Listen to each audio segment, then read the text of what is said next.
কেন এই প্ল্যাটফর্মটি তৈরি করছেন এবং এই সময়ে কেন, যখন আর কদিন পরে নির্বাচন, আপনারা আসলে বিশেষ এই সময়ে করাবারও কোনো উদ্দেশ্য আছে কিনা, আপনারা কি চান?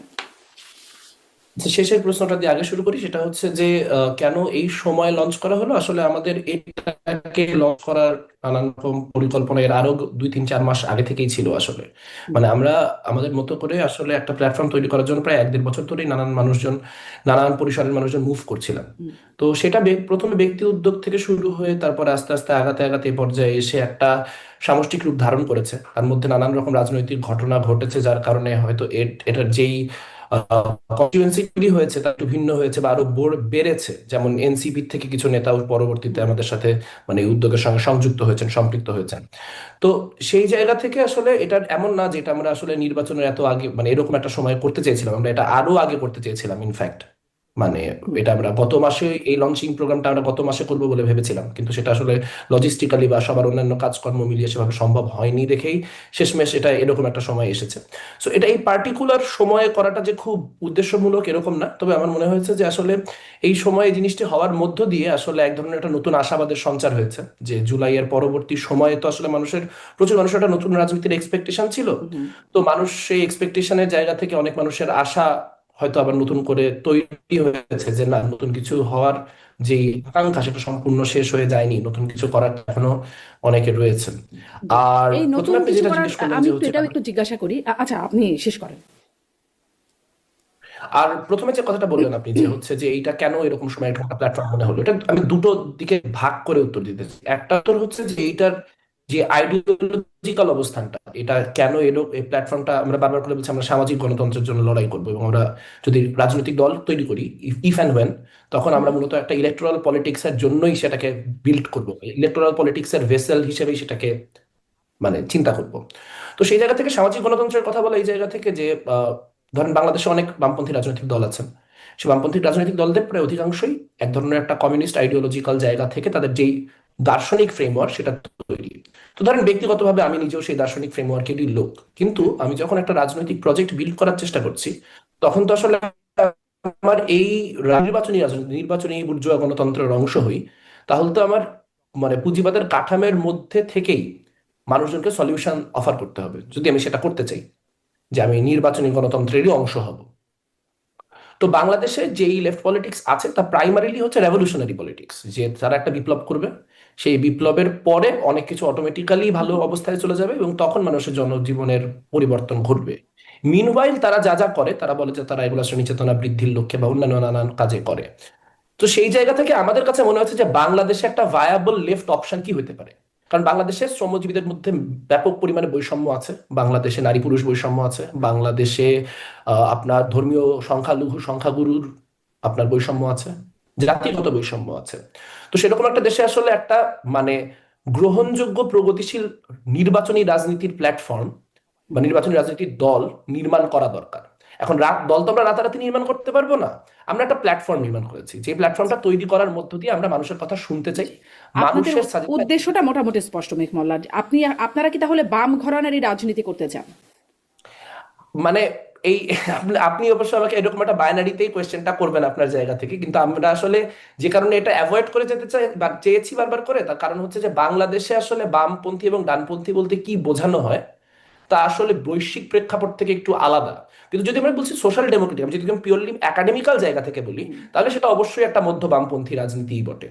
আচ্ছা, কিন্তু এই যে বামপন্থী রাজনীতি, যারা আমাদের সাথে বিভিন্ন সময় কথা বলবার সুযোগ তো হয় নেতাদের সাথে, তাদের কথাগুলো খুবই কনভিন্সিং লাগে, খুবই সুশীল কথা বলেন, কিন্তু মানুষের কাছে তারা ঠিক পৌঁছাতে পারেন না।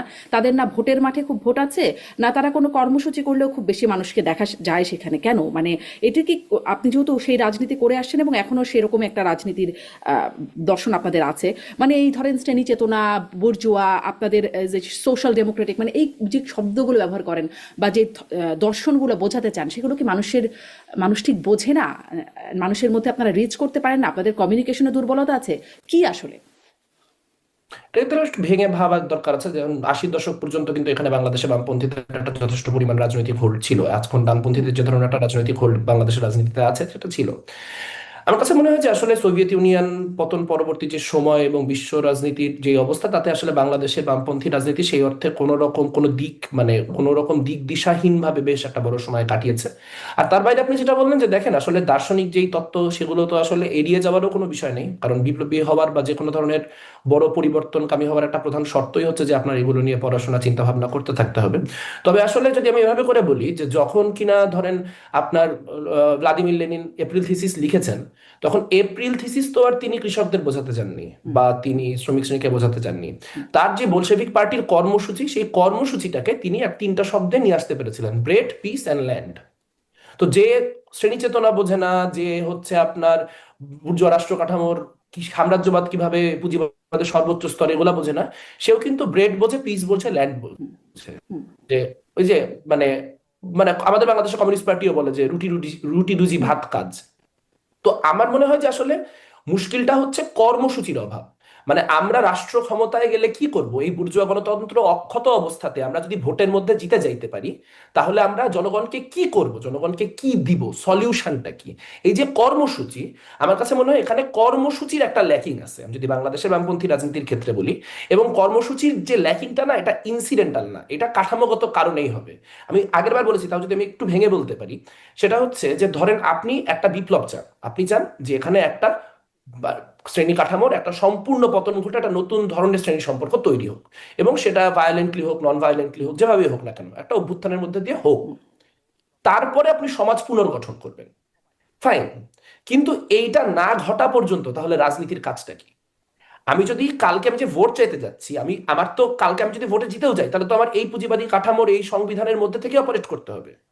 তাহলে সেই অপারেশনটা আমি কিভাবে করব, আমি কি করলে মার্জিনালি আমার মানুষের জীবন মানটা ভালো হবে? যেমন আমি যদি একটা উদাহরণ দিই, আপনি যে দেশে আছেন, জোহরান হুম, মামদানিকে নিয়ে মাঝখানে বাংলাদেশে অনেক আলোচনা হয়েছে। তো জোহরান মামদানি যা করছেন তা কিন্তু আসলে এমন কোনো মানে শ্রেণী সম্পর্ককে অল্টার করে ফেলছেন এমন না।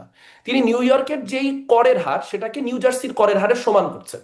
কিন্তু সেটার মধ্য দিয়ে তিনি যাচ্ছেন এমন একটা মানে একদম ফান্ডামেন্টাল জীবনমান বদলাই দিতে পারে এমন একটা জিনিস, যে আপনি ওইখানকার যেই ট্রান্সপোর্টেশন সার্ভিস, সেই ট্রান্সপোর্টেশন সার্ভিস ফ্রি করে দিলেন, বা আপনি সেখানে ইউনিভার্সাল মানে আপনার জি, চাইল্ড কেয়ারের ব্যবস্থা করলেন। বুঝছি সো মেহবুব আমাদের বসু, এখানে মানে যদি ধরেন আসলে আপনি যে বলছেন যে আলোচনাগুলো অনেক বেশি, আমি যদি একটু শেষ করতে পারি পয়েন্টটা, যে আচ্ছা, আমরা আমরা যেখানে ডিফারেন্ট হব বা হতে চাই, সেটা হচ্ছে আমি যখন মানুষের কাছে যাব, আমি তার বাড়ি ভাড়া নিয়ে কথা বলবো, আমি কেন তার গ্যাসের এই অবস্থা এটা নিয়ে কথা বলবো, আমি জিততে পারলে কেন সেগুলো ডিফারেন্ট হবে এই কাঠামোর মধ্যেই, সেই আলোচনাটা তার সাথে করব।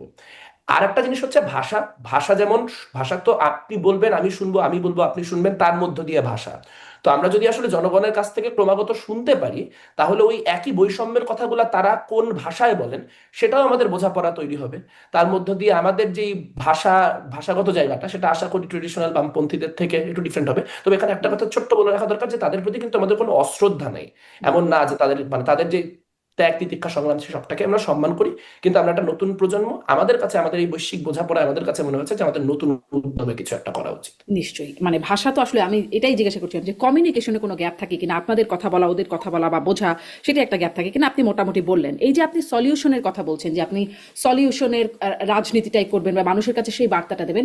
সম্প্রতি দেশে ফিরেই তারেক রহমান, বিএনপির বর্তমান চেয়ারপারসন, তিনি বলেছেন আই হ্যাভ আ প্ল্যান, এবং তার প্ল্যানের মধ্যে অনেক কিছু আছে, মানে সেই সলিউশনগুলো আছে।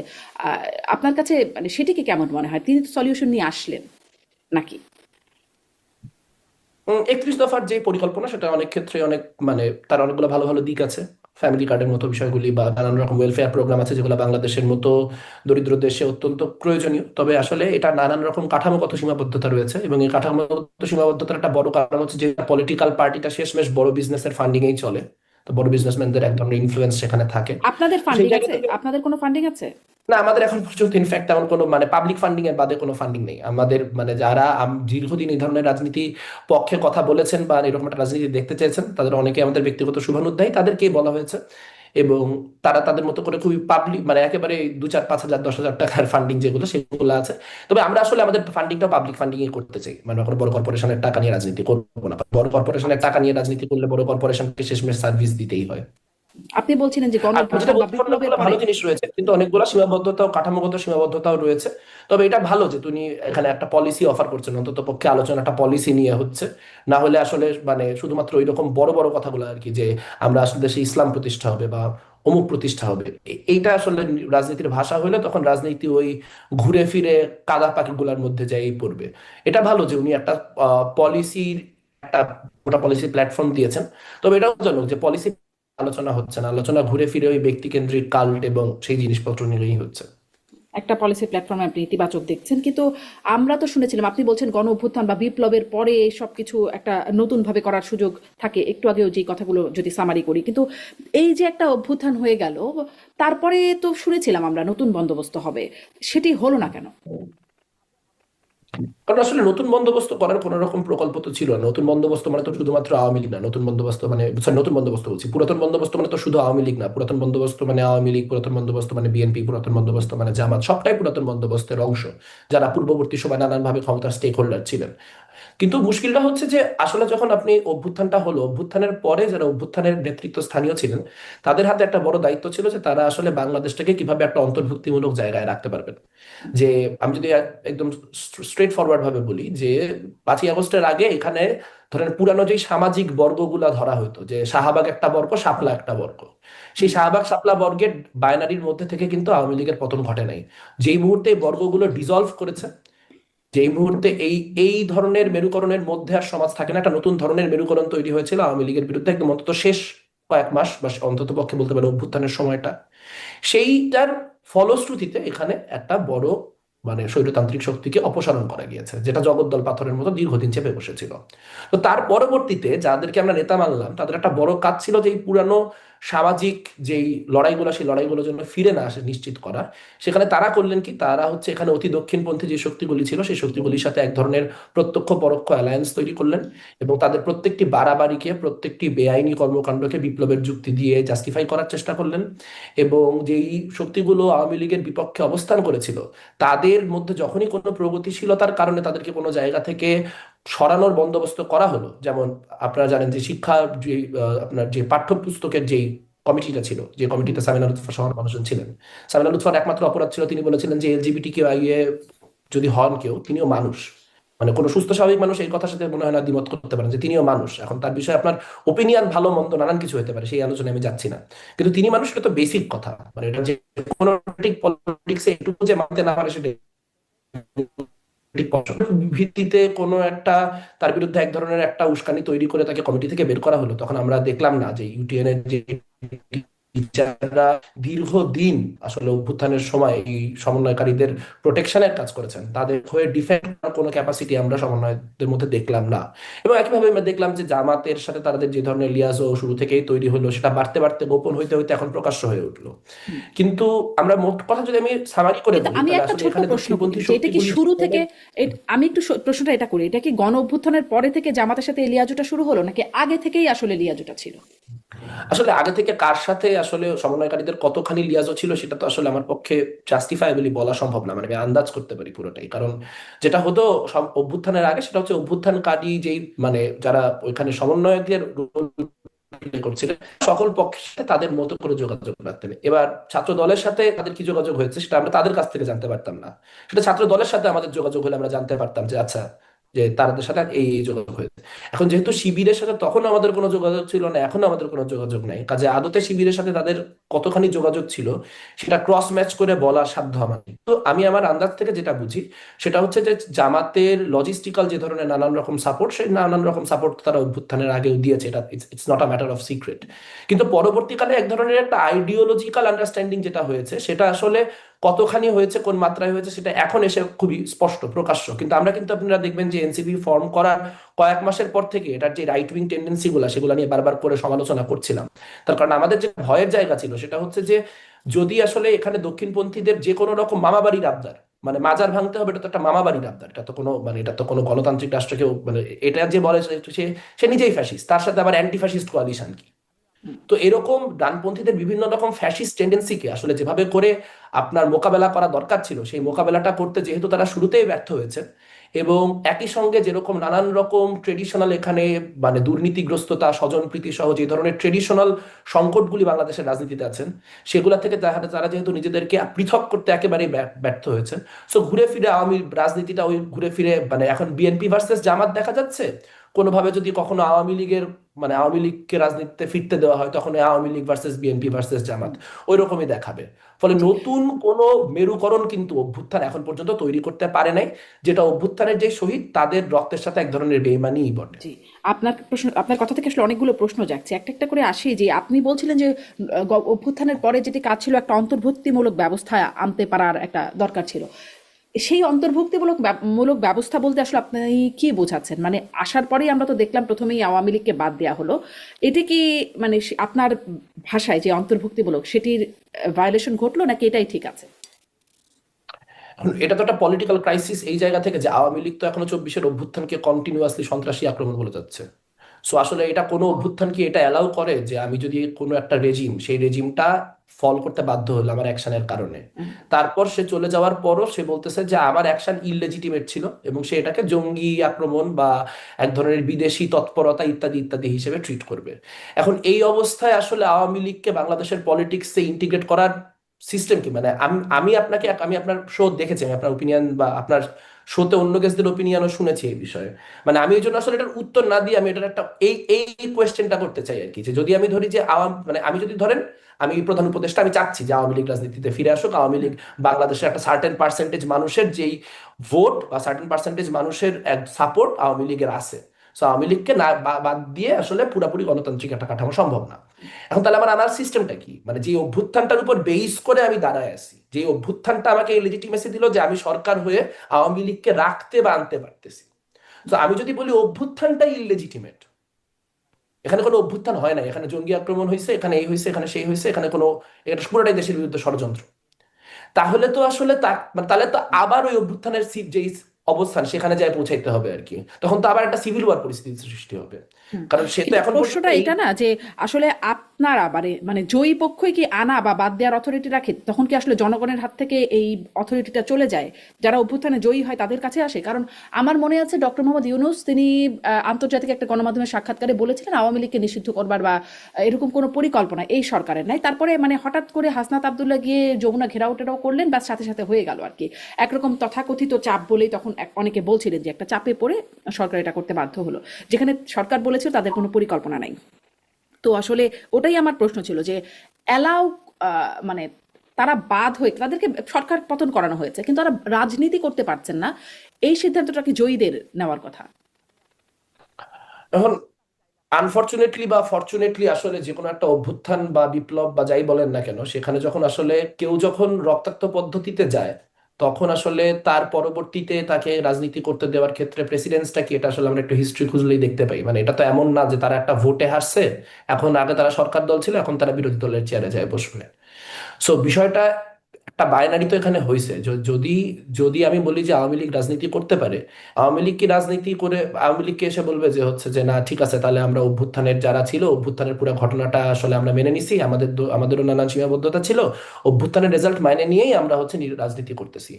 মানে এইটার যে কোনো একটা কোনো রকম একটা সমঝোতায় আসতে হলে আগে তো যেই পক্ষটা পরাজিত হইলো সে তো এখনো পরাজয়ই স্বীকার করে না। আপনি যে বলতেছেন বিজয়ী পক্ষ এটা করতেছে ওইটা করতেছে, সে তো মনে করতেছে যে সে এখন ওই ওয়ার্ডটাই চলতেছে যে অভ্যুত্থান হয়েছে, অভ্যুত্থানের পরে তারা দিল্লি গেছে, এখনো তাদের লোকজন আছে, তারা ইউনূসকে অবৈধ বলে সরায়, তারা তারা তো কি বলছে যে নৌকায় ভোট না হলে তারা ভোট দিতে যাবে না, মানে তাদের ভোটারদেরকেও তারা বলছে।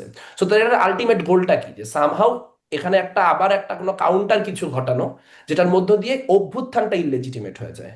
এখন যে অভ্যুত্থান করছে তার এই সরকারের প্রতি যদি 1 কোটি রাগও থাকে, তাও তো এইটার তো একটা কমন জায়গা আমাদের, যে অভ্যুত্থানটা যেহেতু হয়েছে কাজে অভ্যুত্থানটাকে স্বীকৃতি আওয়ামী লীগও যদি রাজনীতি আচ্ছা, করতে মানে চায়, আমার কাছে আওয়ামী এখানে লীগকে বেসিক অভ্যুত্থানটাকে প্রশ্ন হচ্ছে স্বীকৃতি দিয়ে করতে হবে। সে যা বলছে বলুক, মানুষ তো আসলে অভ্যুত্থানের পক্ষে ছিল, তো মানুষকে কেন বর্জন করার সুযোগটা আপনারা দিলেন না, যে তাদেরকে মানুষ বর্জন করুক? কেন মানে জয়ীরা এসে সিদ্ধান্ত নিয়ে নিতে হয় যে তাকে রাজনীতি করার অধিকার তারটা আমরা নিয়ে নেব, সে আর করতে পারবে না?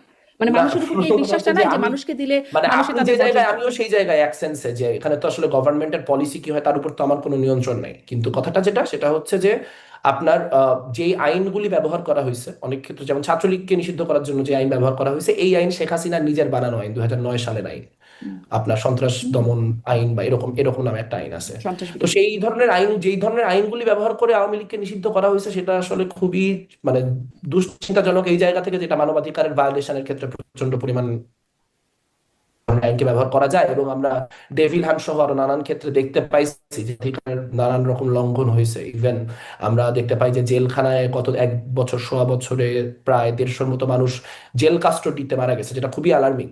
কারণ আমরা নিজেরা মোশতাকের মৃত্যুর পরে শেখ হাসিনার আমলে বড় আন্দোলন করছি, এবং মানে শেখ হাসিনার বিরুদ্ধে আমাদের বড় একটা অভিযোগ ছিল যে মানে প্রিজনারদের কিভাবে ট্রিট করা হচ্ছে, এবং রাজনৈতিক বিরোধীদেরকে প্রিজনার হিসেবে ট্রিট করা হচ্ছে কিনা।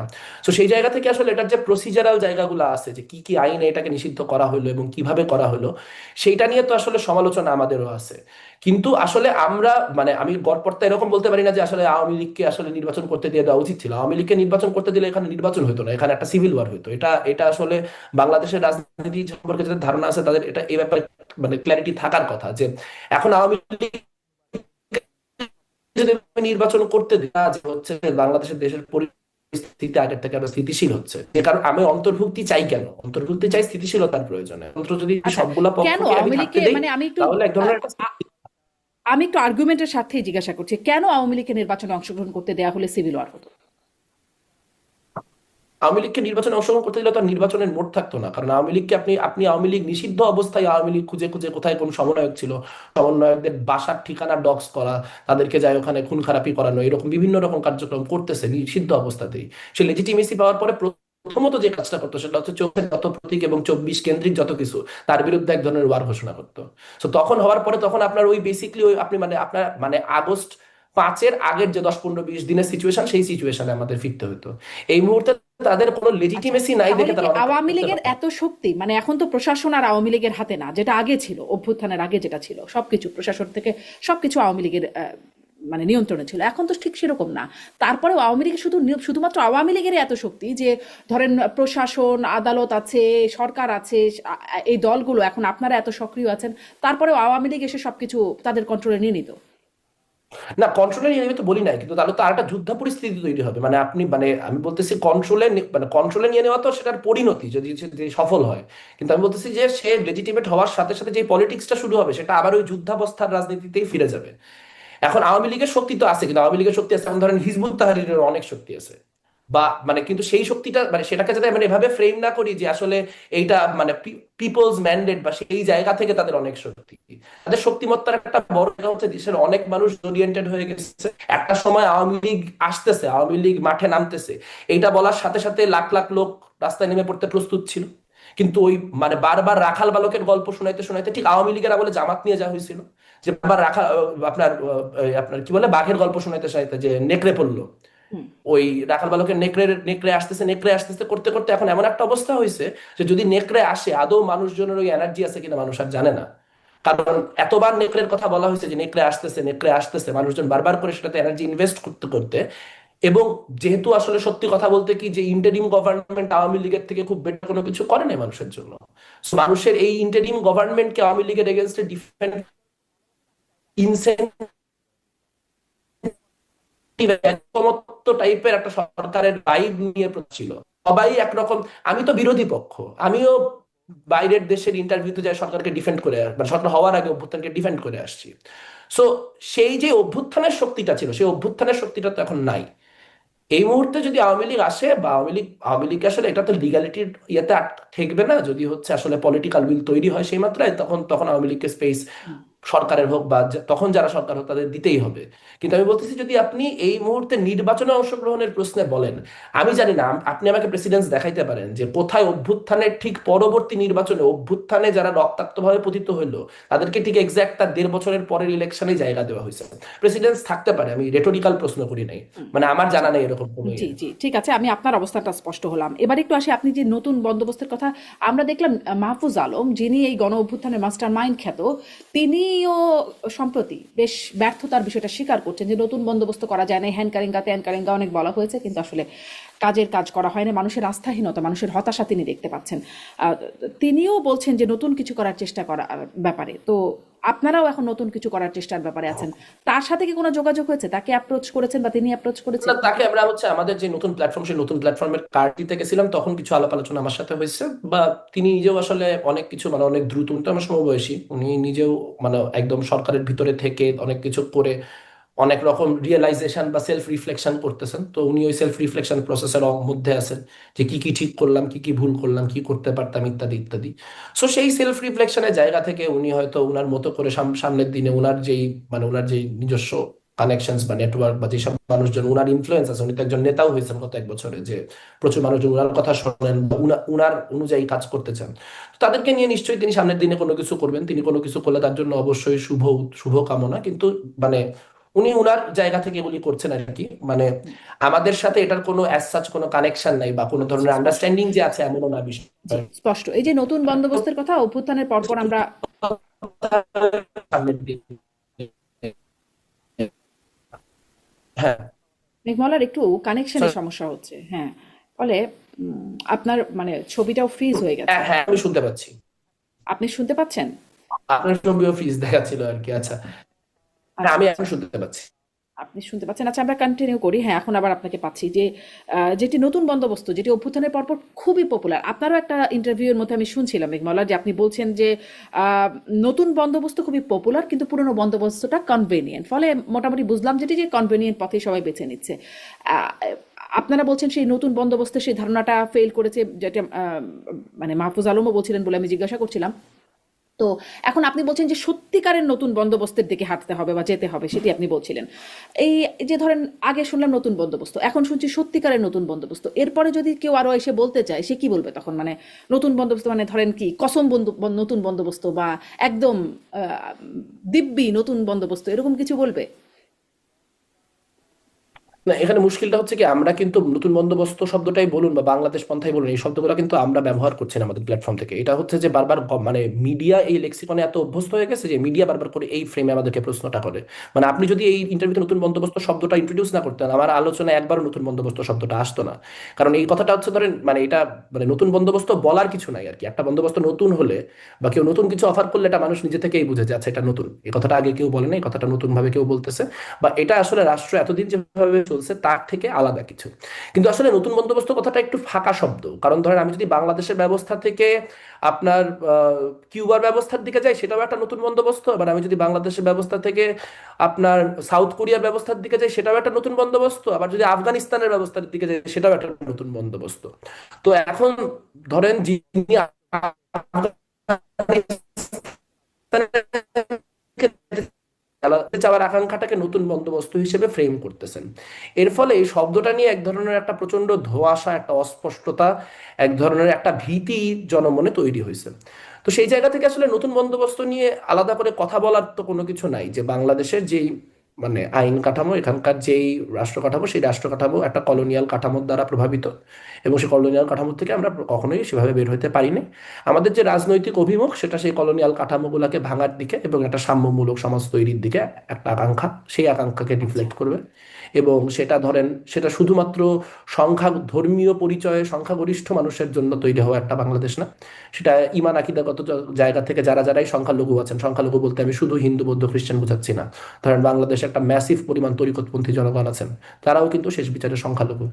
বা জাতিগত যারা সংখ্যালঘু, আপনার আদিবাসী, বা যারা হয়তো সংখ্যায় সমান কিন্তু ক্ষমতার প্রশ্নে প্রান্তিক, যেমন নারী, এরকম সকল প্রান্তিকতার যে মানুষ, তাদেরকে আসলে কোনোভাবে একটা কমন রাজনৈতিক লক্ষ্যের দিকে নিয়ে যেতে হবে।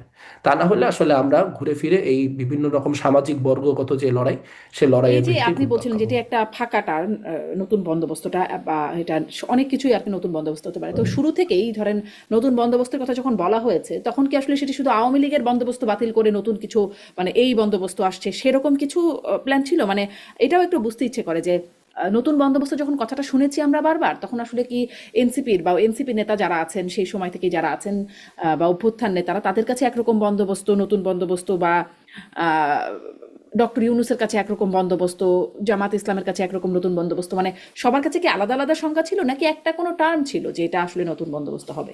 কোনো সিস্টেম বা কোনো ফ্রেমওয়ার্ক কি না, ছিল? মানে এটা আসলে আসলে একটা এমটি সিগনিফায়ারই ছিল সব সময়। মানে এই কথাটা দিয়ে আসলে কোন রকম মানে হয়তো যখন টানটা প্রথম তৈরি হয়েছিল, সেটা জন আকাঙ্ক্ষাকে প্রতিফলন করার জন্য একটা শব্দ হিসেবেই জিনিসটা এসেছিল। যখন আমরা দেখতাম যে অভ্যুত্থানের আগে নানান জায়গায় দেয়াল টেয়ালে লেখা no Awami League, no BNP, no Jamaat, Chhatra League, Chhatra Dal, Chhatra Shibir চাই না, পুরানো কোনো কিছু চাই না, এই ধরনের একটা আকাঙ্ক্ষা তো আসলে স্পেশালি তরুণদের মনে ভয়াবহভাবেই ছিল। যে আমাদের যে কনভেনশনাল পলিটিক্স আমরা এতদিন দেখছি এটা আমরা চাই না, আমরা এর বাইরে কিছু একটা চাই। তো সেইটার রিফ্লেকশন হিসেবেই হয়তো শুরুতে এটা আসছিল। কিন্তু নতুন বন্দোবস্ত বলতে আসলে কি বোঝানো হবে বা কি হলে আমাদের আসলে সবার কাঙ্ক্ষিত একটা নতুন বন্দোবস্ত হবে, সেইটা কিন্তু আসলে কেউই খুব একটা ভালো আর্টিকুলেট করতে পারেন নাই, পাঁচটার পরেও পারেন নাই। আমি যদি আমি একদম পিওরলি তাত্ত্বিক অর্থেও বলি, কি কি ঘটলে সেটা হবে তার কোনো ইয়ে ছিল না।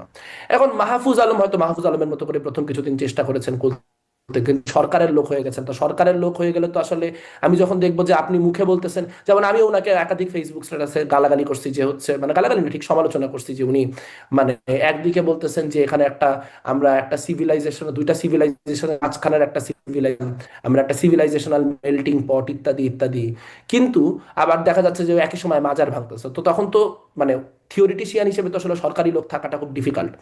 সো ওটা থিওরিটিক্যাল কাজকর্ম খুব বেশি হয় না, আর প্র্যাকটিক্যালি নতুন বন্দোবস্ত বলে যত ধরনের খারাপ কাজ আছে সবকিছু করা হয়েছে জি, টেকনোলজি করার স্পষ্ট জন্য। মানে নতুন বন্দোবস্ত ফাঁকা বলে এই বিষয়টা আপনি স্পষ্ট করলেন। আপনি বলছেন হ্যাঁ, তরুণদের মনে নতুন কিছুর প্রত্যাশা ছিল, মানে পুরনো যেগুলো দল ছিল সেগুলোর বাইরে কিছু। আসলে তরুণদের মনে এখন কি অবস্থা? কারণ বিশ্ববিদ্যালয়ের সংসদ নির্বাচনগুলো যদি তরুণদের মন বোঝার একটা জায়গা হয়ে থাকে, সেখানে আমরা সবগুলো বিশ্ববিদ্যালয়ে শিবিরের একদম ভূমিধস জয় জয়কার দেখা যাচ্ছে। এই অবস্থার কারণ কি? মানে একটা বড় তরুণদের মন জায়গা কি এখন হচ্ছে যে, এই পন্থী? জি। না আপনি যদি ভোটের মানে ভোটের ডেমোগ্রাফিকের ভাগগুলি দেখেন, মানে ডেমোগ্রাফিক বলছি, ভোটের মানে কালেকটিভ ডিভিশনগুলি দেখেন, যে যদি আমি ঢাকা ইউনিভার্সিটির ক্ষেত্রে বলি যে 30,000 শিক্ষার্থী, 32,000 শিক্ষার্থী ওনাদের হিসাব মতে, সেটা সেটা নিয়ে আমরা তো সবসময় কন্টেস্ট করছি যে নির্বাচনের সুষ্ঠুতা নিয়ে, বাট 32,000 শিক্ষার্থী ভোট দিচ্ছেন ওনাদের হিসাবে, তার হিসাবে গড়ে 9-10 হাজার শিক্ষার্থী শিবিরকে ভোট দিচ্ছেন। সো তার মানে আসলে শিবিরের সর্বোচ্চ ভালো সময়ও কিন্তু আসলে এটা এমন না যে এটা মেজরিটি ওপিনিয়নকে রিফ্লেক্ট করে, কিন্তু অ্যান্টি শিবির যে ভোট, সেই ভোটটা অনেকগুলো নানান রকম পক্ষে বিভাজিত দেখে ভূমিধ্বস ভাব বিজয়টাকে ভূমিধ্বস হিসেবে দেখা যাচ্ছে। আপনি যদি দেখেন ন্যাশনাল ইলেকশনে কিন্তু 30% ভোট পাইলে শিবির দেখা যাবে মোট আসনের কি বলবো 20-25%ও পাবে না হয়তো শেষ বিচারে, যদি তার এরকম এরকম 30% অফ দ্য কনস্টিটিউয়েন্সি তাকে ভোট দেয়। কিন্তু ছাত্র সংসদের ডাইনামিকটা আলাদা। সো আমি বলতে পারি যে এটার একটা প্লুরালিটি জামাতের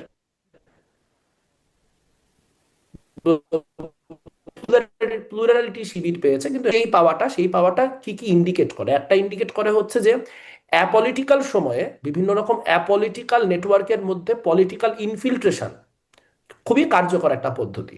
এখন সেটা আপনার রক্তের গ্রুপ মানে রক্তদানের গ্রুপগুলা হোক, সেটা সাংবাদিক সমিতি হোক, সেটা বিতর্ক সংগঠন হোক, সেগুলিতে শক্ত ধরনের ইনফিল্ট্রেশন থাকলে সেটাই ছাত্র সংসদ নির্বাচনগুলিতে মানুষকে বুঝতে সাহায্য করে। কিন্তু একই সঙ্গে এটাও একটু মাথায় রাখা দরকার, শিবির কোন ধরনের ম্যানিফেস্টো বা কোন ধরনের ম্যান্ডেটের উপর আসছে। জামাত অর্থোডক্স ভাবে সারা দেশে যেই ক্যাম্পেইন করতেছে, ইসলাম কেন্দ্রিক ক্যাম্পেইন, যে আমাদেরকে ভোট দিলে জান্নাতের টিকিট পাওয়া যাবে, শিবির কিন্তু জান্নাতের টিকিট বিক্রি করে নাই ছাত্র সংসদ নির্বাচন। তাকেও কিন্তু ঘুরে ফিরে একটা অন্তর্ভুক্তিমূলক ক্যাম্পেইনের আলাপই করতে হয়েছে, ইউনিটি ইন ডাইভার্সিটির কথাই বলতে হয়েছে।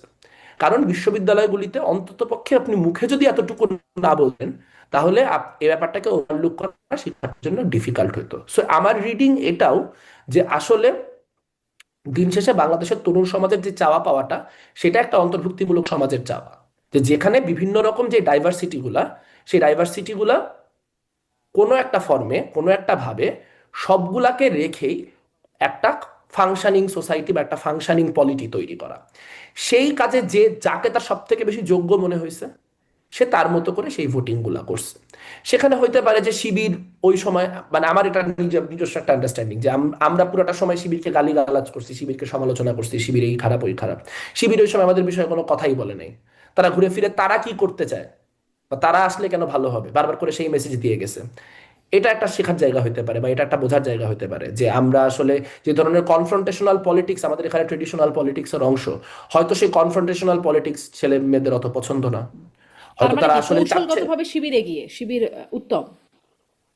কৌশলগতভাবে উত্তম অথবা কথা আমি বলবো না, আমি বলতেছি তারা জিতছে তো কি কি কারণে তাদের জেতার ক্ষেত্রে, মানে তারা তারা কি কি মানে হোয়াট দে ডিড ওয়েল, যেই জিনিসপত্রগুলো তাদের সাফল্যের ক্ষেত্রে ভূমিকা পালন করছে, আমি সেগুলো নিয়ে কথা বলতেছি। আবার আপনি যদি উল্টাটা জিজ্ঞেস করেন, তাহলে উল্টাটা তো আমি সব জায়গায় বলতেই থাকি, মানে সেটা দ্যাটস আ ডিফারেন্ট পয়েন্ট। মানে আপনি ভালোটা জিজ্ঞেস করতেছেন দেখে আমি ভালোটা বলতেছি আর কি, যে কি দেখলো, মানে আপনার প্রশ্নটা যদি আমি বুঝে থাকি তাহলে হচ্ছে যে মানে শিবিরের মধ্যে শিক্ষার্থীরা কি দেখলো, বা অনেকটা সেরকম, বা এই শিবিরের জেতার মধ্য দিয়ে আসলে তরুণরা কেমন সেই বিষয়ে কি বোঝা যায়। তো আমি বলতেছি যে ধরেন আপনার রাইট উইং তো আরো অনেক প্যানেল ছিল, শিবিরের থেকে রাইট উইং প্যানেলও ছিল। তো তারা তো জিতলো না, তারা শুধু জিতলো না তাই না, তারা কোনো ভোটও পাইলো না।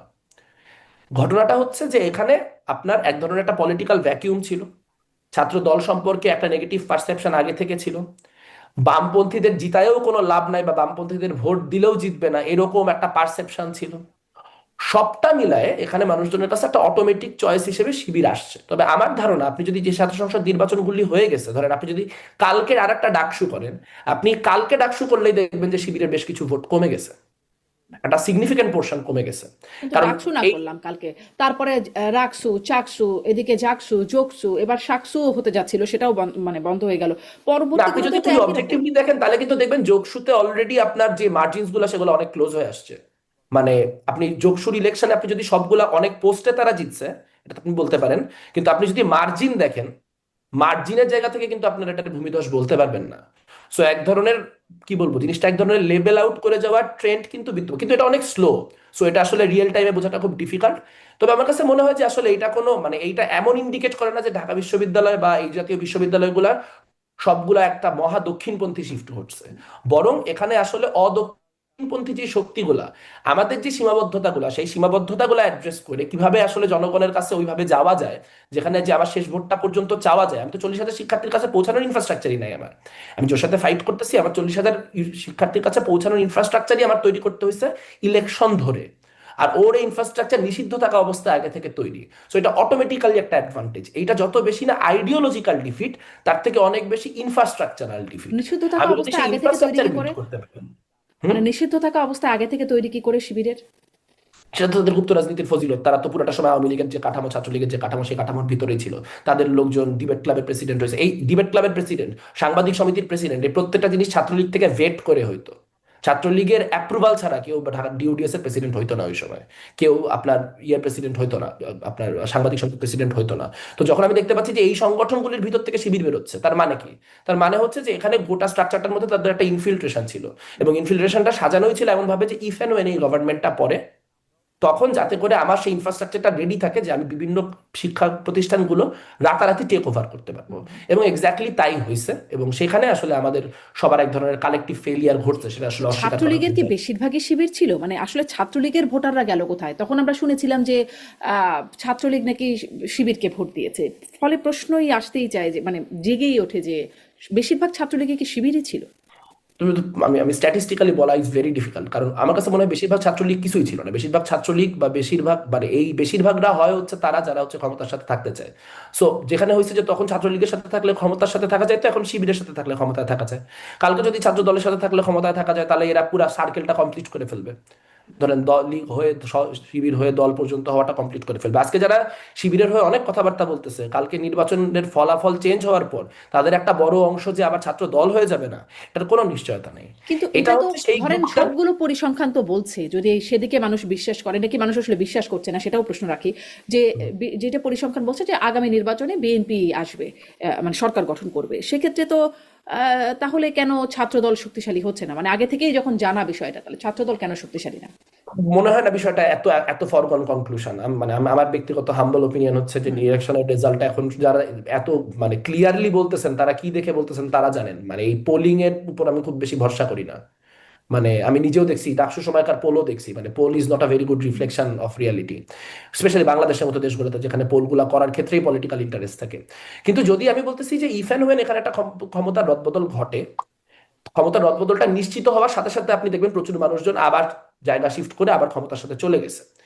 আর গুপ্ততার যে বিষয়টা, এটা তো খুব ক্লিয়ার। মানে এটা হচ্ছে যে ধরেন আপনার এমন লোকজনও ছিল যারা আপনার গেস্ট রুমে আপনার হচ্ছে শিক্ষার্থীদেরকে র্যাগ দিত শিবির বলে। মানে যারা শিবির বলে র্যাগ দেওয়ার জন্য প্রসিদ্ধ ছিল, পরবর্তীতে দেখা গেল তারা নিজেরা ছাত্র শিবির। হুম। এবং তারা এখন এই যে কয়েকদিন আগে ডাকসুর একজন সদস্য, তার কিছু ফেসবুক স্ট্যাটাসের ভিত্তিতে মানুষজন তার অতীত আবার ডিক করা শুরু করছে। হুম। করতে গিয়ে এগুলা বের হয়ে আসছে যে সে ওই একসময় গেস্ট রুমের একজন খুব মানে কি বলবো ত্রাস সঞ্চারকারী একজন নেতা ছিলেন। তো এই যে গোটা কাঠামোটা, এটা ঘটনাচক্রে হয় নাই। এমন না যে একজন দুইজন লোক হঠাৎ করে চিন্তা করছে যে আচ্ছা আমি ছাত্র শিবির করি, তাহলে আমি ছাত্রলীগে ঢুকে যাই, আমি ছাত্রলীগে ঢুকে গেলে নিজেকে বাঁচাতে পারবো। এই পুরো জিনিসটা একটা কাঠামোগত ভাবে হয়েছে। এবং সেই জন্যই আসলে ছাত্রলীগের ওই সময়কার যে নির্যাতন অত্যাচার সেগুলোর পিছনে অর্গানাইজেশনাল বা স্ট্রাকচারাল দায় শিবির কেন নিবে না, সেই প্রশ্নটাও খুবই যৌক্তিক একটা রাজনৈতিক প্রশ্ন। কিন্তু একটা রেজাল্ট হচ্ছে যে আসলে কৌশলগুলো রাজনৈতিকভাবে অনুচিত কৌশল হলেও এই কৌশলগুলোকে আপনি আইনিভাবে ঠেকানোর কোনো উপায় নেই, যার ফলে সেটার মানে লাভ যে তারা তুলবে এইটাও আসলে একরকম মেনে নিয়েই আমাদের আগাইতে হবে, এবং সেটার উপর ভিত্তি করে আমরা সামনের দিনে কিভাবে এই জিনিসটার মোড় ঘুরাইতে পারি, শুধুমাত্র তার বামপন্থীরা না। মানে কি এরকম মানে আসলে, মানে ছাত্রলীগের তো আমাদের চোখে শুধু, মানে যখন ইভেন ক্ষমতায়ও ছিল আওয়ামী লীগ তখনও ছাত্রলীগের আলোচনায় আসতোই, মানে হচ্ছে ছাত্রলীগের কোনো অপকর্ম নিয়ে আমরা আলোচনা করতাম, কৃতকর্মের ব্যাপারে সবসময় অপকর্ম নিয়েই আলোচনায় আসতো। মানে ছাত্রলীগের এই অপকর্মের দায় কি একটা বড় অংশ ছাত্র শিবিরেরও পড়ে? মানে কত মাত্রায় পরে সেটা তো আসলে ডিবেটেবল, কিন্তু একটা অংশ তো পরেই, কারণ তারা অর্গানাইজেশনালি নিজেদেরকে সব থেকে বড় অ্যান্টি শিবির প্রমাণ করার জন্য শিবির বিরোধী বিভিন্ন রেটরিক উৎপাদন করা এবং শিবিরকে ডিহিউম্যানাইজ করার কাজটা তাদের লোকরা সবচেয়ে বেশি করছে সেই সময়, যাতে করে যদি ওই যে বলে না যে অতিভক্তি চোরের লক্ষণ, তো যারা সব থেকে বেশি হাসিনা হাসিনা সব থেকে বেশি মুজিব মুজিব করতো তাদের একটা অংশ করতো এই জন্য যাতে তাদেরকে কখনো শিবির বলে না ধরা হয়। আপনি যদি সারাক্ষণ শিবির বিরোধিতা মুখে মুখে করতে থাকেন, তাহলে যখন আমি শিবির খুঁজতে যাব তখন আপনার নামটা তো আমার মনে আসবে না, আপনার মনে হবে যে আচ্ছা ও তো শিবিরের বিরোধিতাই করে, তাহলে ও তো আর শিবির হবে না। তো এইরকম করতে করতে আসলে এই ধরনের জিনিসপত্রগুলো তো আসলে তাদের তো দায় থাকে, দায়ের মাত্রা নিয়ে প্রশ্ন উঠতে পারে যে কতটুকু দায়, কিন্তু এক ধরনের সাংগঠনিক বা কাঠামোগত দায় তাদেরও আছে। জি। অনেক সময় এটাও আলোচনায় আসে যে আবরার হত্যাকাণ্ডে যারা জড়িত ছিল তাদের মধ্যেও শিবিরের একটা ইন্ধন ছিল বা সম্পৃক্ততা ছিল, এবং পরবর্তীতে আইনি ব্যাটলেও দেখা গেছে যে মানে জামাতপন্থী আইনজীবী, জামাতের আইনজীবী, এখন তো তিনি ইয়ে করছেন, নির্বাচনী করছেন, শিশির মনির, তিনিও তাদের আইনজীবী ছিলেন। এইটার সাথে কি আপনি কোনো রকম এই এই এই ন্যারেটিভের কোনো সত্যতা বা আপনার কোনো মূল্যায়ন আছে? না, আসলে এই পার্টিকুলার ঘটনার ক্ষেত্রে আমি এরকম কোনো মন্তব্য করতে চাই না, কারণ আসলে যদি 5ই আগস্টের পরে যারা আসছে তাদের অনেকের বিএনপি জামাতের পরিবার থেকে, মানে যারা খুনি তাদের মধ্যে অনেকে বিএনপি জামাতের ব্যাকগ্রাউন্ডের ছিলেন, সেটা সত্যি। কিন্তু আমরা আসলে এভাবে করে খুব যে অনেক শিবিরের লোকজনকে সেই জায়গায় দেখতে পাইছি এমন না। এবং আসলে যেহেতু এটা খুব একটা সেন্সিটিভ ইস্যু, এটা আসলে তার ভাইও একাধিকবার বলতে চাইছে যে না এটা নিয়ে আসলে তার মানে সে নিজে এটা মনে করে না, বা এটা নিয়ে অনেক কথা হয়েছে। আর শিশির মনিরের পার্টিসিপেশনটা আমি দেখি যে আসলে আমার মাঝে মাঝে মনে হয় যে হিটলার যদি নুরেমবার্গের সময় যখন শিশির মনি থাকতো তাহলে হিটলারের উকিলও শিশির মনির হইতেন। মানে উনি যে শেখ হাসিনার উকিলটা শেষমেশ হন না, এটাই তাজ্জব বিষয় আর কি। মানে বাংলাদেশের যত ধরনের কন্ট্রোভার্সিয়াল মামলা সেগুলো লড়ার মধ্য দিয়ে এক ধরনের একটা পিআর তৈরি করার চেষ্টা তো তার আছেই। সো আমি ওইটাকে শিশির মনিরের অংশগ্রহণটাকে আইডিওলজিক্যাল হিসেবে দেখি না, ওটা আমি পিওরলি আপনার এক ধরনের একটা ফুটেজ করি বা এক ধরনের একটা পাওয়ারের পক্ষে থাকার যেই কাজ সেটার অংশ হিসেবেই দেখি। জি। সো এই পার্টিকুলার ঘটনা নিয়ে আমি এরকম কোনো জি, মন্তব্য করবো মেঘমালার না, একটু এখন যদি ছোট ছোট, থেকেও থাকে আমি জানি না। আচ্ছা একটু ছোট ছোট করে শুনি, কারণ অনেকগুলো প্রসঙ্গ আর একটু কথা বলবো বলে ভাবছিলাম। সেটি হচ্ছে যে সম্প্রতি মানে গণভোটের যে প্রচারণা চলছে, সরকার তো একদম সরাসরি হ্যাঁ ভোটের পক্ষে প্রচারণা করছে। আপনি এটাকে কেমন ভাবে দেখছেন? আপনারা কোন পক্ষে, মানে আপনাদের প্ল্যাটফর্মটা গণভোটে কোন পক্ষে? আমরা এখন পর্যন্ত এখানে আলোচনা করি নাই, তবে আমরা যে বিষয়টা আমি একদম ইন্ডিভিজুয়ালি বা হচ্ছে আপনি আমার মানে এনপি এর অবস্থান থেকে বলেন বা আমার ছাত্র ইউনিয়নের অবস্থান থেকে বলেন, সব জায়গা থেকে যে কথাটুকু বলা যায় বা যে কথাটুকু আমরা আসলে বাংলাদেশের বিবেকবান মানুষ সবাই বুঝতেছি, সেটা হচ্ছে এটা কোনো গণভোট হচ্ছে না। গণভোট আপনি হ্যার পক্ষে থাকবেন না নার পক্ষে থাকবেন সেটা একটা সেকেন্ডারি কোয়েশ্চেন, প্রাইমারি কোয়েশ্চেন হচ্ছে যে এটা কোনো গণভোটের প্রসেস হচ্ছে কিনা। এটা কোনো গণভোটের প্রসেস হচ্ছে না। আপনি জানেন যে যে কোনো আধুনিক গণতান্ত্রিক রাষ্ট্র যদি গণভোট হয় সেখানে সরকারের থাকার কথা নিউট্রাল আরবিট্রেটর, সেখানে একটা হ্যাঁ ক্যাম্পেইনের পক্ষে একটা টাকা সরকারেরই ডোনেট করার কথা, না ক্যাম্পেইনের পক্ষেও একটা সার্টেন অ্যামাউন্ট অফ টাকা সরকারেরই ডোনেট করার কথা। যে এইগুলা হচ্ছে মানে তারা দুইটা ক্যাম্পেইনকে বুঝাই দিবে এবং সরকার নিউট্রাল থাকবে, আরবিট্রেটর থাকবে। কিন্তু এই গণভোটটা প্র্যাকটিক্যালি ইউনূস সরকারের উপর এক ধরনের একটা রেফারেন্ডামের মতো করে হচ্ছে, যে ইউনূস সরকারের সংস্কার প্রজেক্টের পক্ষে যদি আপনি থাকেন তাহলে হ্যাঁ দেন।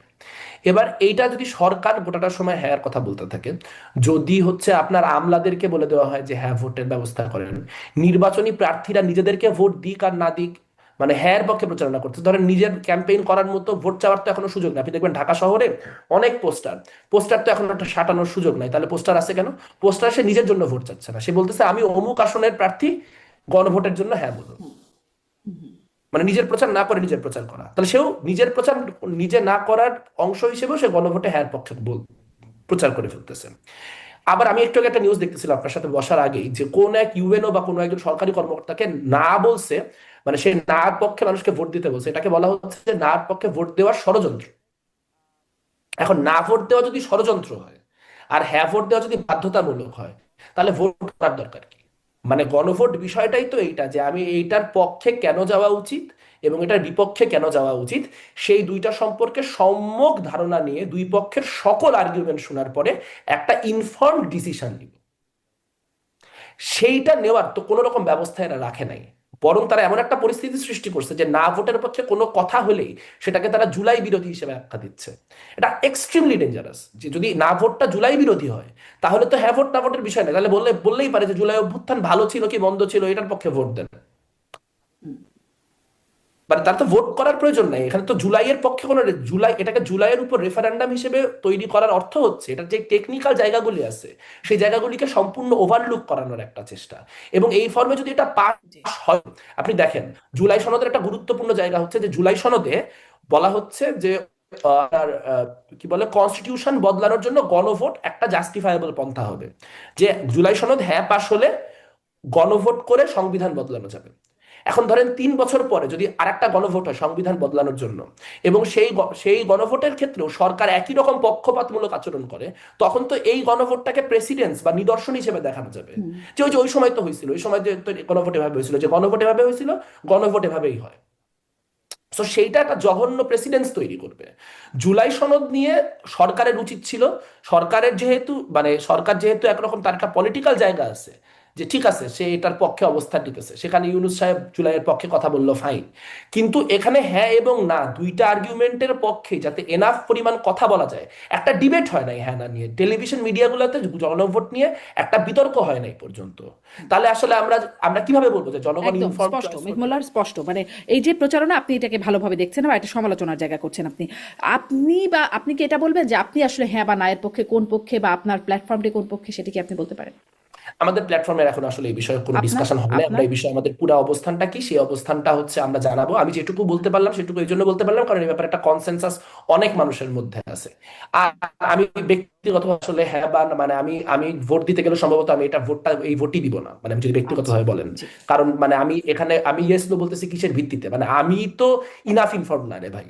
মানে আমি আমি নিজেকে ইনাফ ইনফর্ম মনে করি না এরকম একটা সিরিয়াস ক্রুশাল ভোটের জন্য যে ধরনের মানে আলোচনা হওয়া দরকার ছিল সেটা সাথে তো আমি পুরাপুরি এক্সপোজ না। আমি হয়তো ধারাগুলা জানি যে কি কি হবে, কিন্তু এটার ব্যাপারে বিচার বিবেচনা করার সেটা তো আমি নিজেও এখনো ডিসাইড করি নাই। এবং আমি না বললাম যে আমি ভোট দিব না এই জন্য, কারণ আমার কাছে মনে হয় এই ভোটটা আসলে শেষমেশ ডাউন দ্য ইয়ার্স 10 বছর 20 বছর পরে যতই আপনার এখন প্রচন্ড পরিমাণে ইয়ে করে এটাকে করা হোক না, এটা পলিটিক্যাল লেজিটিমেসি হারাবে, কারণ এখানে জি, নায়ের পক্ষের আর্গুমেন্ট গুলো কেউ শোনেই নাই। জি, একদম। ফলে যদি ভোটটা মেঘমোল্লার হ্যাঁ একটু হওয়ার এটা পরে শুনি। নানান ক্রাইসিস তৈরি হয়, একটু শেষ করি, যদি হ্যাঁ, হ্যাঁ হ্যাঁ। হওয়ার পরে নানান ক্রাইসিস তৈরি হয়, তখন বলা হবে যে এই যে এটা মানে এটা তখন মানুষজন আমাদেরকে একরকম মানে ছলনার মধ্যে দিয়ে করাইছিল, কাজে এইটার কোনো লেজিটিমেসি নাই। এটা 4-5 বছর পরের 4-5 বছরের মধ্যে পলিটিক্যাল পক্ষগুলাই বলবে, যারা এখন হ্যাঁ পক্ষে করতেছে আপনি মিলায় নিয়ে একদিন এরাই বলবে যে না তখন একটা অবিবেচনাপূর্ণ কাজ হয়েছে, আমরা ভোটটা ঠিক মতো করে আসতে পারিনি। অনেকে তো আসলে খুব শক্তভাবে যে হ্যাঁর পক্ষে তাও মনে হয় না, মানে তারা ব্যক্তিগতভাবে অনেকেই, আমি বিএনপি বলছি, বিএনপির অনেকেই বলেছেন নেতাদের যে আসলে তারা না ভোটের পক্ষে। এমনকি মির্জা ফখরুল ইসলাম আলমগীর ঠাকুরগাঁও এক আয়োজনে বলেছিলেন যে গণভোট কি মানুষ বোঝে না, জুলাই সনদ মানুষ বোঝে না, যদিও দল হিসেবে তারা হ্যাঁর পক্ষে থাকার অবস্থান নিয়েছে। কিন্তু আমি এটাও একটু জানতে চাই আপনার কাছে যে আপনাদেরই তো বন্ধু বান্ধবরা মিলে বা সিনিয়র জুনিয়র তারা মিলে হচ্ছে এনসিপিটা গঠিত হলো পরবর্তীতে, তারা তো শুরু থেকেই জুলাই সনদ বলে অনেক কিছু করলো, কিন্তু কেন স্বাক্ষর করলো না এটি বলতে পারেন? আই হ্যাভ নো আইডিয়া, মানে এটা তারা ভালো বলতে পারবে আর কি। মানে এটাকে আমাকে বাইরে থেকে দেখে আমার পলিটিক্যাল স্ট্যান্ড বা বেশি কিছু মনে হয় নাই। মানে মানে আমি এটাকে এই কোনো বিষয়টি ওয়েল জিজ্ঞাসা থট আউট করেছিলাম, ডিসিশন মনে হয় নাই। আমি এটি জিজ্ঞাসা করেছিলাম সরকারের প্রেস সচিবকে, তিনি বলেছিলেন স্বাক্ষরটা আসলে খুব ইম্পর্টেন্ট কিছু না। আপনার কাছে কি মনে হয় স্বাক্ষর ইম্পর্টেন্ট কিছু না, না করা বা না করা একই ব্যাপার? প্রেস প্রেস সচিব উনি উনি বাংলাদেশের সব থেকে রিডিকুলাস মানুষদের একজন। মানে স্বাক্ষর করা যদি গুরুত্বপূর্ণ না হয় তাহলে স্বাক্ষরের জন্য এত বিশাল প্রোগ্রাম রেডি করা হলো কেন? স্বাক্ষর গুরুত্বপূর্ণ না তাহলে এত বিশাল ক্যামেরা ট্যামেরা দাঁড় করায় ওইখানে এতক্ষণ এত মিডিয়া প্রেজেন্স এত কিছু, সরকার একটা ঐতিহাসিক মুহূর্ত বলে দিল, তাহলে স্বাক্ষর করা নাকি গুরুত্বপূর্ণ না? মানে এগুলা হচ্ছে ওনারা আসলে মানে এক কথা বলতে বলতে এত সেলফ কন্ট্রাডিক্টরি কথাবার্তা বলেন যেগুলো আসলে মানুষজনে আমরা আর কি বাইরের দেশে হাসাহাসির পাত্র হই এই আর কি। জি। এইবার একটু আসি দায় মুক্তির যে বিষয়টা, সেটিকে আপনি কিভাবে দেখছেন? 1 জুলাই থেকে 31 আগস্ট পর্যন্ত দায় মুক্তি, জুলাই যোদ্ধাদের দায় মুক্তির কথা বলা হচ্ছে, আপনি এটিকে কিভাবে দেখছেন? আমার কাছে মনে হয় যে এক ধরনের দায় মুক্তির তো প্রয়োজনীয়তা আছেই, দায় মুক্তির প্রয়োজনীয়তা আছে, কারণ প্রচুর পরিমাণে ভায়োলেন্স। আপনি যদি দায় মুক্তি না দেন, আমিও তো ধরেন এখানে যখন মানে এখানে 17ই জুলাই 18ই জুলাই যখন এখানে পুলিশ বক্স বা পুলিশের সিম্বল ওয়ালা জিনিসপত্র ভাঙাভাঙি হয়েছে, আমিও তো সেখানে ছিলাম। তো আমিও তাহলে ফৌজদারি অপরাধের অপরাধী। এখন বিষয় হচ্ছে যে আপনার কোথাও একটা আলাদা করতে পারতে হবে। কারণ আমার কাছে দায় মুক্তির বিষয় যেটা খুব ফিসি লাগছে সেটা হচ্ছে 31শে আগস্ট পর্যন্ত কেন। হুম। হুম। 5ই আগস্ট অভ্যুত্থান হয়ে গেছে, শেষ। শেখ হাসিনা 3টার সময় চলে গেছে, সারাদিন ধরে মানুষের বুঝতে সময় লাগছে। বাই 6 আগস্ট দেশ যার আওয়ামী লীগের নিয়ন্ত্রণে নাই, পুলিশের নিয়ন্ত্রণে নেই, এটা স্ট্যাবলিশড। তাহলে 6 আগস্ট থেকে 31 আগস্ট কোন ভায়োলেন্সটা করতে হয়েছে যে ভায়োলেন্সটা জাস্টিফায়েবল? এবং 5ই আগস্ট অভ্যুত্থানকারীরা বলছে যে মন্দিরগুলাকে প্রোটেকশন দাও, মাজারগুলাকে প্রোটেকশন দাও। অভ্যুত্থানকারীরা নিজেরা অনেক জায়গায় নিজেদের মতো করে যেখানে যেখানে ক্যাপাসিটি ছিল সেখানে মন্দির বলেন, মাজার বলেন, অন্য অনেক কিছু বলেন, মানে আপনার প্রতিরক্ষা করতে নেমে গেছে। তাহলে সেই সময় যারা মন্দির মাজার ভেঙে, যারা বিহারি বলতেছি আপনার হিন্দু গ্রামগুলাতে আক্রমণ করে, যারা হচ্ছে আপনার আহ হিজড়াদেরকে আক্রান্ত করে অভ্যুত্থানের নাম খারাপ করলো, যারা অভ্যুত্থানের পরিস্থিতিটাকে এরকম একটা বেধড়ক খারাপ জায়গায় নিয়ে গেল, হুম। যে সরকার নিয়ে, সরকারে কে যাবে আসবে সেগুলো নিয়ে চিন্তা ভাবনা করার কোনো সুযোগই আমরা পাইলাম না। একরকম 8ই আগস্ট একটা সরকার কোত্থেকে এসে উঠতে হলো, এরকম একটা পরিস্থিতি তৈরি হলো। তো সেই এন্টিটি গুলা যারা ধরেন এই ধরনের ভায়োলেন্স করছে, সেইগুলাকেও তো আসলে পক্ষান্তরে একরকম দায়মুক্তি দেওয়া হইলো। যে আপনি যদি 10ই আগস্ট, 12ই আগস্ট, 15ই আগস্ট হুম। কোনো একটা হিন্দু গ্রাম পুরাই দিয়ে আসেন বা হিন্দু গ্রামে আক্রমণ করে আসেন, তাহলে তো সেইটাও তাহলে দায়মুক্তির আন্ডারে চলে গেল। বা আপনার কোনো একটা জায়গায় আপনি হিজড়াদের আক্রান্ত আক্রান্ত করলেন, বা কোথাও একটা মন্দির ভাঙলেন, বা কোথাও একটা কোনো একটা আস্ত বাড়ি পুরায় 20টা মানুষ মাইরে ফেললেন, এগুলাকেও তো অভ্যুত্থানের অংশ হিসেবে দায় মুক্তি দেওয়া হচ্ছে। সো অনেকে এটা বলেন, যারা পাকিস্তান পন্থী আছেন তারা অনেকে এটা বলেন, পাকিস্তান পন্থী ছিলেন যে কিন্তু 24-এর অভ্যুত্থানের পক্ষের লোকজন, যে মুক্তিযুদ্ধের সময়ও তো হচ্ছে আপনার 25শে ফেব্রুয়ারি পর্যন্ত না কত ফেব্রুয়ারি পর্যন্ত 72-এর হুম। হচ্ছে আপনার ইয়ে দেওয়া ছিল, ইন্ডেমনিটি দেওয়া ছিল। এখন সেটা তো অন্য কারণ ছিল, কারণ আপনার যে মিরপুর অঞ্চল, সেই মিরপুর অঞ্চল তো 1971-এ স্বাধীন হয় নাই। বাংলাদেশের অনেক রণাঙ্গন স্বাধীন হইতে হইতে ফেব্রুয়ারি পর্যন্ত গেছে। সেই রকম তারিখ ধরেই হচ্ছে আপনার সেই দায় মুক্তিটাকে দেওয়া হয়েছিল। কিন্তু এইখানে আসলে 6 আগস্টের পরে কেন দায় মুক্তি দেওয়া লাগবে? কি দায় মুক্তি দেওয়া লাগবে? মানে 6 আগস্টের পর কি শেখ হাসিনা ছিল, আওয়ামী লীগ ছিল? তাহলে তখন ভায়োলেন্স কেন? তখনকার ভায়োলেন্সের জাস্টিফিকেশন কি? এই কথাগুলো তারা বলতেছেন না। এবং আমার একটা আতঙ্ক বা আশঙ্কার জায়গা হচ্ছে, সরকার কি অনেক ক্ষেত্রে এরকম বিভিন্ন রকম আক্রমণের সঙ্গে একরকম ট্যাসিট ভাবে জড়িত ছিল? যদি না থাকে তাহলে আসলে এই দায় মুক্তি দেওয়ার ব্যাপারে সরকারের এরকম একটা স্ট্যান্স কেন? কেন তারা আসলে এই 30শে আগস্ট পর্যন্ত যেই মব, সেই বিভিন্ন মবকে রেভলিউশনারি ভায়োলেন্স থেকে আলাদা করতে পারলেন না? এবং সেই মবটাকে যে আসলে এভাবে জাস্টিফাই করা হলো, তার মধ্য দিয়েই তো আসলে আজকে প্রথম আলো ডেইলি স্টারের ঘটনাটা ঘটানোর পরেও বিভিন্ন রকম বিপ্লবী ভায়োলেন্সের যুক্তি কাজে লাগানো যাইতেছে। সো আমার কাছে আসলে দায় মুক্তির যে টাইমটা, সেই টাইমটা অ্যালার্মিং লাগে। তবে আমার কাছে মনে হয় 5ই আগস্ট পর্যন্ত দায় মুক্তির প্রয়োজন আছে। তার কারণ জি। পাঁচই অভ্যুত্থানটাকে আগস্ট আপনার পর্যন্ত এক দায় মুক্তি, ধরনের একটা আপনার নৈতিক, ব্যাখ্যাটা, একটু একটা লাইন আপনার শেষ করে ব্যাখ্যাটা। দিই, জি, শেষ করেন। যে অভ্যুত্থানকে এক ধরনের আইনগত প্রোটেকশন দেওয়ার নেসেসিটি আছে, এই জিনিসটাও খুব ক্লিয়ার করে বলা দরকার। একদম। মানে আপনি বলছেন যে 5ই আগস্ট পর্যন্ত দায় মুক্তি, কিন্তু আমি মানে সেটি প্রেস সচিবকেও জিজ্ঞাসা করছিলাম যে সেখানে আসিফ নজরুল মাননীয় আইন উপদেষ্টা তিনি স্পষ্ট করছেন যে অভ্যুত্থান কালে সংঘটিত এবং রাজনৈতিক প্রতিরোধের উদ্দেশ্যে যে কৃতকর্ম সেগুলোর জন্যই দায় মুক্তি। এই জন্য আমিও জিজ্ঞাসা করছিলাম যে অভ্যুত্থান কাল তো 5ই আগস্ট চলে গেল, আর রাজনৈতিক প্রতিরোধ সেটাও আমি এই জন্য জিজ্ঞাসা করছিলাম যে ধরুন এই যে পরবর্তীতে বৈষম্য বিরোধী ছাত্র আন্দোলন যেটা রয়েই গেল, যেটির যেই প্ল্যাটফর্মে অভ্যুত্থানটা হলো, তারা দেখছি কখনো ডিআইজি কে গিয়ে হুমকি দিচ্ছেন, কখনো ওসি কে গিয়ে দিচ্ছেন, কখনো হাসপাতাল কর্তৃপক্ষকে দিচ্ছেন, কখনো গিয়ে আসামি ছাড়াতে গিয়ে বলছেন আমরা থানা ভেঙেছি, আমরা থানা জ্বালিয়েছি, আমরা সন্তোষ সাহাকে পুড়িয়ে মেরেছি, বা মানে মেরে ঝুলিয়ে রেখেছি। এই বক্তব্যগুলো যখন তারা দিচ্ছিলেন, এই যে মেরে ঝুলিয়ে রাখা বা সন্তোষের পরিবার, সে কি আসলে বিচার পাওয়ার যোগ্য হবে? যদি আমি বিষয়টা খুব একটা স্পষ্ট হতে পারি না, কিন্তু আপনার কি মনে হয়? আপনি বলছেন আপনি নিজেও পুলিশ বক্স ভাঙচুর করেছেন, দায় মুক্তি না দিলে তো আপনি নিজেও ফৌজদারি অপরাধী হবেন। আর সন্তোষের পরিবার বা সন্তোষের যে মানে ছোট বাচ্চাটা আছে, তারা কি ইয়ে চাইতে পারবে না, বিচার চাইতে পারবে, পারা উচিত তো নাকি না? অবশ্যই চাইতে পারা উচিত। এবং আমি শুরু থেকেই, আমি 5ই আগস্টের পরে ব্যক্তিগতভাবে আসলে আমি যত অ্যাক্টিভিজম করেছি, বা আমি জাতিসংঘের সাথেও যখন কথা বলার সুযোগ হয়েছে তাদের বিভিন্ন টিমের কাছে, আমি শুধু হাতে পায়ে ধরা বাকি রাখছি যে এখানে একটা ট্রানজিশনাল জাস্টিসের ব্যবস্থা করা হোক। এটা রাষ্ট্র থেকে করবে না, এটা যদি বাইরের সংস্থাগুলো করাইতে পারতো তাও হইতো।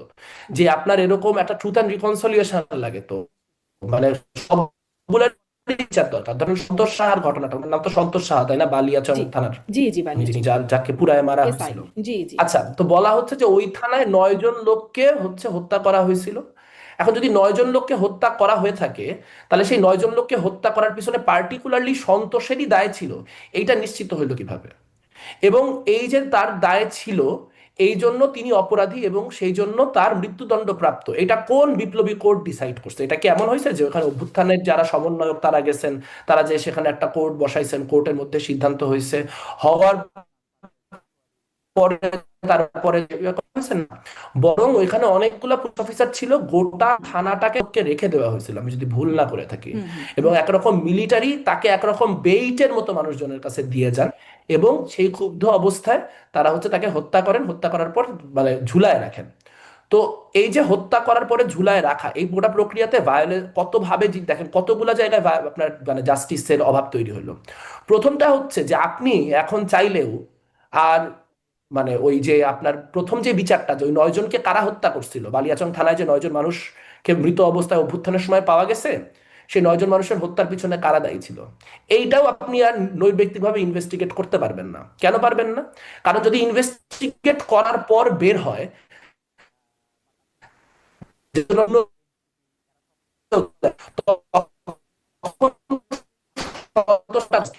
বা যদি আপনি মেনেও নেন যে সন্তোষের কারণে হয়েছিল, তাহলেও এই প্রক্রিয়ায় মানুষকে খুন করা রেভলিউশনারি ভায়োলেন্স হিসেবে জাস্টিফাইড কিনা, এই প্রশ্নের কোনো উত্তর নেই। ফলে ওই যে 5ই আগস্টের পরে যে ট্রানজিশনাল জাস্টিসটা দরকার ছিল, যেটা প্রত্যেকটা অংশের গ্রিভেন্সকে মাথায় নেয় এবং পলিটিক্যাল নেসেসিটিকেও মাথায় নেয়, নিয়ে একটা জাস্টিস এনশিওর করে, তার কোনো কিছুই হয় নাই। বরং যেটা হয়েছে যে ডিজিএফআই, যারা যারা বড় নেতা হাতা ছিলেন, যারা যাদের বিদেশে বাড়ি আছে, যাদের সাথে ডিজিএফআই এর কানেকশন আছে, তাদেরকে বিদেশে পাঠাই দিচ্ছে। আর মানুষ মাছ না পায় ছিপে কামড় মারছে, এ অমুক আওয়ামী লীগ করে অমুককে মান, অমুক অমুক করে অমুককে মান। এইটার মধ্য দিয়ে সমাজে যে প্রতিহিংসার বিষ তৈরি হয়েছে, সেটাই আমাদেরকে গঠনমূলক কোনো কিছু করা থেকে কনস্ট্যান্টলি আটকায় যাচ্ছে। এবং 1.5 বছর পরেও আমরা এখনো ঘুরে ফিরে সেই ভায়োলেন্সের ভাষায়, ঘুরে ফিরে সেই গোষ্ঠীগত দ্বন্দ্বের ভাষায় কথা বলতেছি। অথচ 5ই আগস্টের পর আমাদের একটা সুযোগ ছিল, আমাদের শহীদরা তাদের জীবন দিয়ে আমাদের সুযোগ করে দিয়ে গেছিল, যে আমরা আসলে বাংলাদেশকে কিভাবে ট্রান্সফর্ম করা যায় সেই আলাপের দিকে যাব। কিন্তু আমাদের চরম ব্যর্থতা যে আমাদেরকে নেতৃত্ব দিছে সেই অভ্যুত্থানের সময় এমন কিছু মানুষ, যাদের ন্যূনতম দূরদর্শিতা ছিল না, ন্যূনতম মানে আপোষকামিতার বিরোধিতা করার কোনো রকম মানসিকতা ছিল না, এবং যার ফলে কঠিন কোনো প্রশ্ন অ্যাড্রেস করা হয় নাই। বারবার জনতুষ্টি করার চেষ্টার ফলে আজকে আমরা অভ্যুত্থানের যেই ফল, সেই ফল মোটেই ঘরে তুলতে পারিনি।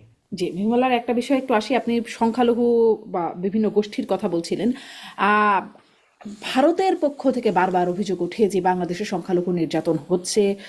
সেটা একটা, বিশেষ করে চিন্ময় দাসকে যখন গ্রেপ্তার করা হলো, তখন এই বিষয়টা খুব খুব আলোচনায় এসেছিল, খুব শক্ত প্রতিবাদ দিয়েছিল বা শক্ত অভিব্যক্তি তারা ব্যক্ত করেছিল ভারত। এখন মানে সেই সময় একটা ঠুনকো একরকম অভিযোগে ছিল, জাতীয় পতাকা অবমাননার অভিযোগে তাকে সেই সময় গ্রেপ্তার করা হলো বা মামলা হলো তার বিরুদ্ধে। এখন তাকে আইনজীবী আলিফ হত্যা মামলায়ও তাকে 39 জনের বিরুদ্ধে চার্জশিট হয়েছে, তিনিও একজন চার্জশিটভুক্ত আসামি। আপনি আসলে এটি কি মনে করেন, এখানে কি আসলে সংখ্যালঘু বিদ্বেষ আছে নাকি এখানে আসলে অপরাধ আছে? প্রথম কথা হচ্ছে যে আলিফ হত্যাকাণ্ডের সঙ্গে আসলে উনার কিভাবে কানেক্টেড থাকা সম্ভব আমি জানি না, উনি তো ওই সময় জেলে ছিলেন। সো মানে এটা আসলে এটার বেসিস কি আমি শিওর না, আমার এই চার্জশিটটা দেখতে হবে, চার্জশিটটা না দেখে বলাটা ডিফিকাল্ট। কিন্তু এটা শুনে খুব লজিক্যালি মানে খুব খুব মানে সুদৃঢ় কিছু বলে মনে হচ্ছে না, কিন্তু এটা আমার চার্জশিট না দেখে মন্তব্য করা উচিত না। আর একটা হচ্ছে রাষ্ট্রদ্রোহিতার যে মামলাটা হয়েছে, ওই মামলাটা একটু হিপোক্রিটিক্যাল এই সেন্সে যে ওইখানে রাষ্ট্রদ্রোহিতার মামলা হয়েছিল এই জায়গা থেকে যে তিনি যেই জাতীয় পতাকার উপর বা উনার উনার আয়োজিত একটা সমাবেশে জাতীয় পতাকার উপরে গেরুয়া পতাকা ছিল।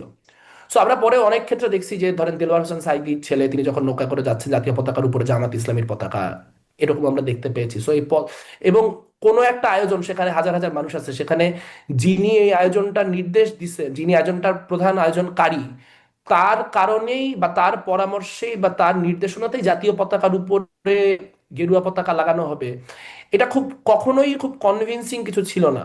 কিন্তু ধরেন আমার কথা হচ্ছে, আমি মানে আমার যেটা অস্বস্তির জায়গা সেটা হচ্ছে যে পুরনো বন্দোবস্ত নতুন বন্দোবস্তের কথা বলি না। পুরানো বন্দোবস্ত হচ্ছে যে কারো বিরুদ্ধে কোনো একটা পলিটিক্যাল অ্যাকিউজেশন আছে, সেই পলিটিক্যাল অ্যাকিউজেশনটা আমি দিতে চাচ্ছি না, বা তার বিরুদ্ধে হুম আমি কোনো একটা ষড়যন্ত্রের অভিযোগ পাইছি, সেটা আমি প্রকাশ করতে চাচ্ছি না। তো আমি কি করব? আমি দেখা যাবে তাকে অন্য কোনো একটা মামলা দিয়ে ধরে তাকে রেখে দিব, ওই ওই জিনিসটা সামনেই আনবো না যে আমি কোন ফর্মে জানতে পারলাম যে সে কোনো একটা কনস্পিরেসির অংশ। সো এরকম অনেক লোকজনই নানান সময় আমাদের ইঙ্গিত করার চেষ্টা করছে যে তিনি কোনো বড় কনস্পিরেসির সাথে যুক্ত। যদি কোনো বড় কনস্পিরেসির সাথে উনি যুক্ত হয়ে থাকেন তাহলে সেটা সামনে আনেন, সেটা তো আপনার জানার অধিকার আছে। কিন্তু এই যে যেই প্রক্রিয়া তাকে আক্রান্ত করা হইলো এবং যেই প্রক্রিয়া তাকে এখন পর্যন্ত জেলে রাখা হয়েছে, এই প্রক্রিয়াটায় ন্যূনতম স্বচ্ছতা নাই এবং এটা খুবই ডাবল স্ট্যান্ডার্ডে পরিপূর্ণ। জি, এখন না হয় আপনি কি আলিফ একটু এটা হত্যাকাণ্ড বলবেন?